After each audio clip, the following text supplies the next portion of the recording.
պարոն Ղազինյան, 1 րոպե,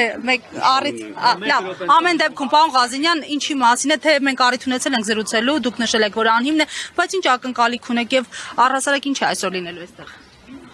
Ոչ մի բանի մասին է, իշխանության վախերի մասին է, ակնկալիք չունեմ որպես այդպեսին, տեսել եք մի քանի օր առաջ ինչ արեցին, այնպես որ բացարձակ, համոզված եմ, որ տալու են։ Ձեր քաղաքական ակտիվությունն են փորձում այսպես մեղմել, սրանով ձեզ իզոլացնել։ Կարծում եմ այո, այսպես չգերագնահատելով իմ անձը, բայց ուղղված է եւ իմ ակտիվության դեմ, եւ մեր քաղաքական ուժի տարբեր անոնսները տվել են արդեն, այնպես որ զարմանալի չի, գաղտնիք չի։ Լավ, ձեզ ընտրած քաղաքացիներին այս պահին ինչ ուղերձ ունեք։ Պինդ մնան, իրենց ընտրությանը հավատարիմ մնան, երկրին հավատարիմ մնան եւ ես համոզված եմ, որ հաղթանակ անպայման լինելու է, ինչ վերաբերում է մեր այն քաղաքացիներին, ովքեր ձայն են տվել փոքրիկ խմբակին, համոզված եմ, որ մոլորության մեջ են, իրենք էլ են մերը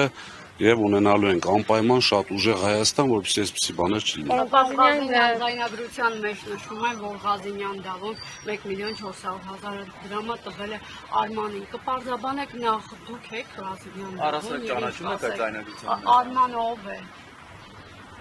Ենթադրում եմ Արմանը ինձ շատ մտերիմ անձ է, ենթադրում եմ, եթե այդ Արմանի մասին է խոսում, որևէ գումար որևէ մեկին չեմ տվել,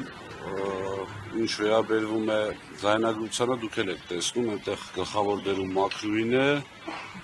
միշտ ես հումորով ասում եմ, լավա չեն ասում, ասել այս 1.4 ուրիշ բանի վրա չծախսեք հանգարց, սա միայն ընտրակաշառքի գումար է, այսինքն չկա այստեղ իրավական ոչ մի բան։ Գումարի մասին է։ Չկա այդպիսի գումար, ես չգիտեմ ով ում ատվել ինչ արել, չկա այդպիսի գումար։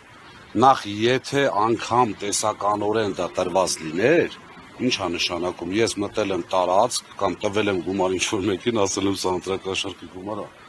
աբսուրդ է, էլի։ Ենթադրում եք, որ դա կալանավորն է մխիլությունից սիրկելից հետո։ Ենթադրում եմ, որևէ մեկից որևէ իրավական բան չեմ սպասում, որևէ մարմնից, նամանավանդ այս ճակետների մեջ անկախ մարմնից, այնպես որ պրոցեսը բոլորս էլ պատրաստ ենք, ամեն ինչ շատ լավ է։ Շնորհակալություն։